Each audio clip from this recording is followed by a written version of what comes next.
Kalau kalian wahai anak-anak, kami tidak menunjuk pada anda orang soleh solehah. Kalian wahai anak durhaka tidak merubah cara hidupmu akan sengsara. Dan ada yang semacam ini, lupa ibunya perjuangannya.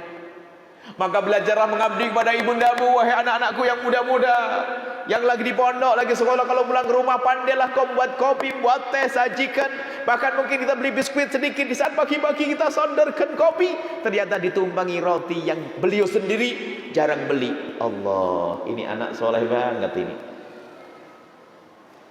Ibundamu, ayahandamu tidak pengen mewah, tapi pengabdian itu yang akan dirasakan. Ingat bakti dengan hati, hati. Seorang anak seumur begini, anak SMP. Anak SMP sekolah dulu kan naik sepeda. Zaman dulu naik sepeda, dan biasanya saling nyamperin. Yang lebih jauh nyamperin, yuk berangkat, jadi rame-rame. Ini satu anak sekolahnya kurang lebih tempat sekolahnya 1 kiloan atau 2 kilo begitu.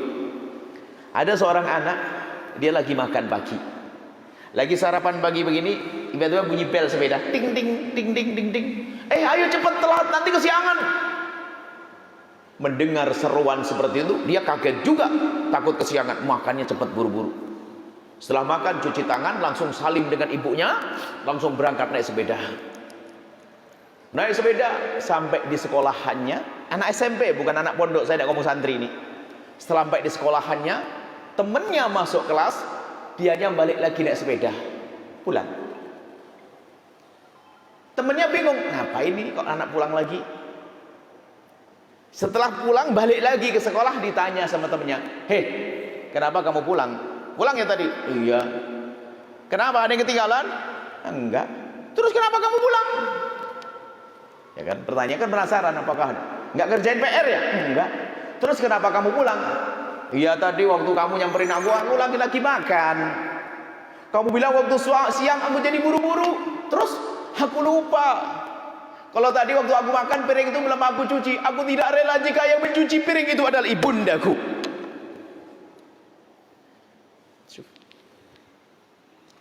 Enggak rela kalau piring dicuci oleh ibundanya.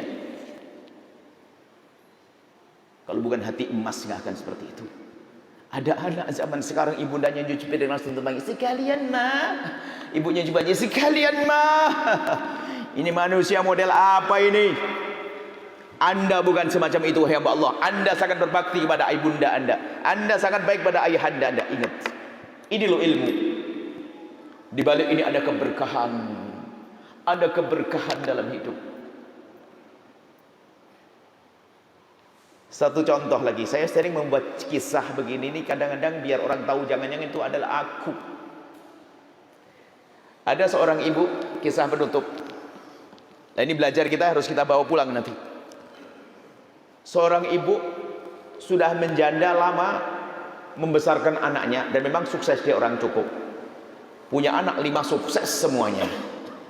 Dan kebetulan tinggalnya tidak jauh-jauh. Kalau di kota ya sejunjung semuanya begini. Cuman bisa pojok sana, pojok sini.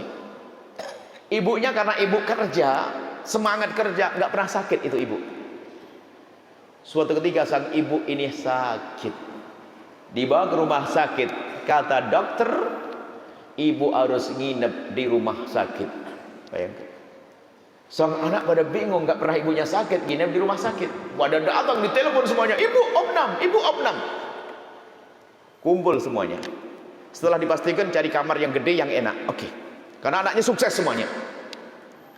Setelah itu abang yang tertua itu ngasih wawasan, ngasih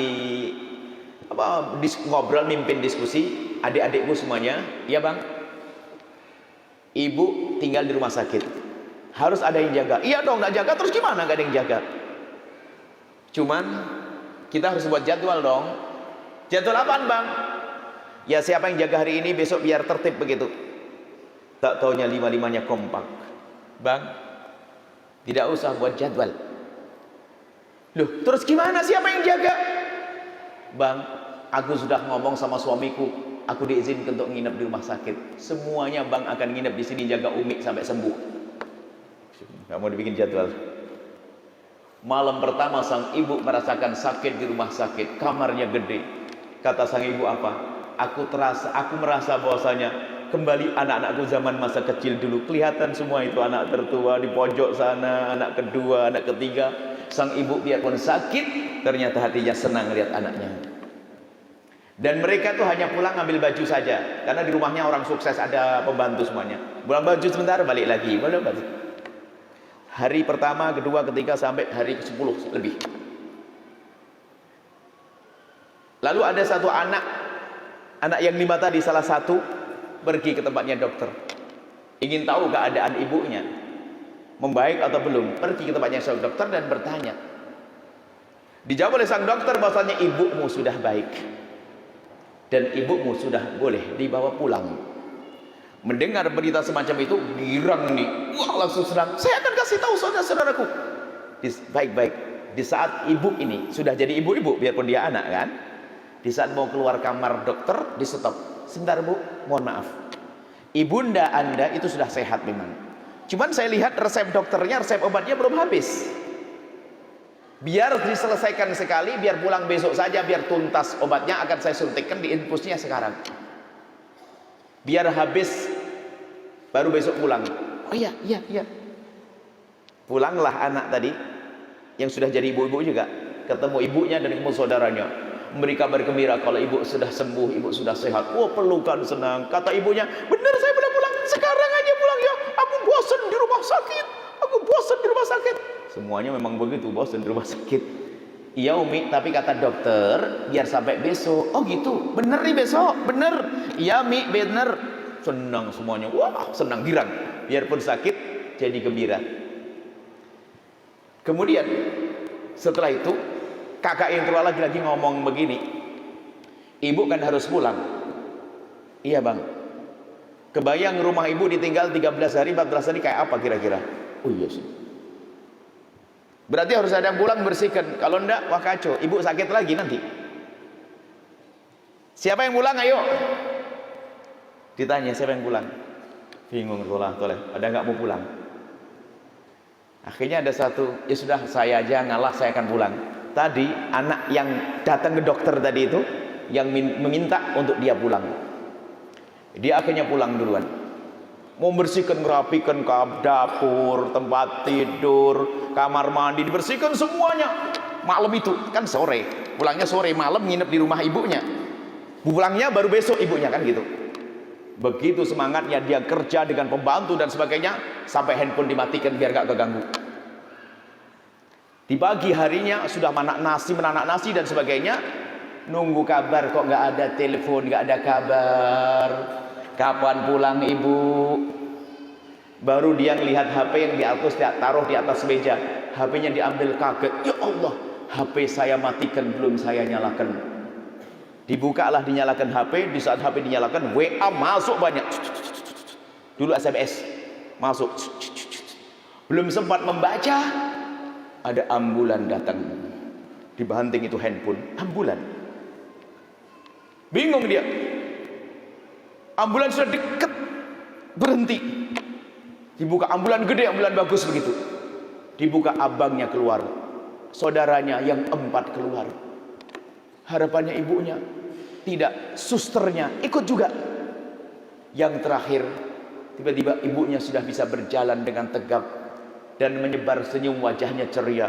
Sang anak kaget, abang, ibu, kenapa harus pakai ambulan, bikin deg-degan aja? Kenapa tidak pakai mobil? Kan abang punya mobil kan? Iya, tadi mau pakai mobilnya abang, cuman katanya adik-adik mobil abang terlalu kecil. Sekalian deh pakai ambulan biar kita ngeriung bareng-bareng kumpul di satu ambulan gede begitu.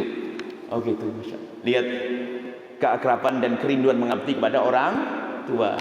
Cuman ingat hamba Allah. Inilah inti kisah di sini. Allah Maha tahu yang ada di hati anak-anak tersebut. Allah Maha tahu anak perempuan yang datang ke dokter, kemudian dia milih untuk pulang duluan dan dia mematikan HP, tahu.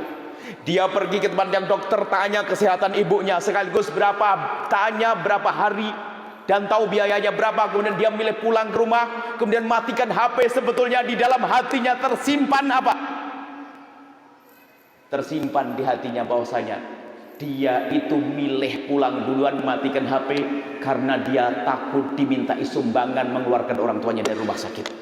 Syuf, gayanya sih kerja. Hati banyak anak-anak semacam itu, lihat, kurang ajar dia. Ayo. Karena kalau dia ada di situ pasti minta sumbangan. Naudzubillah. Hei hamba Allah, untuk ibundamu nomor satukan, untuk ayahandamu nomor satukan. Tidak akan melarat dirimu untuk itu. Ini sebuah kisah semacam ini. Banyak orang semacam ini.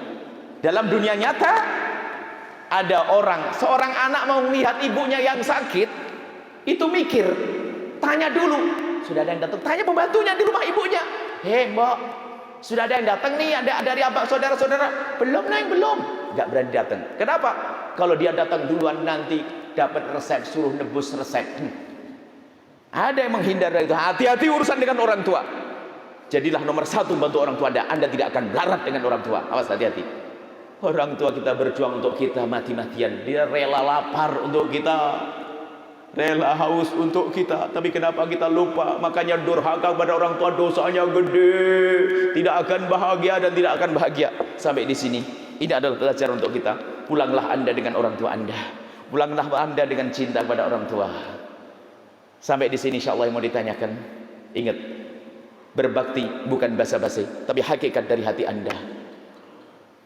Ini saja, wallahu a'lam bishawab.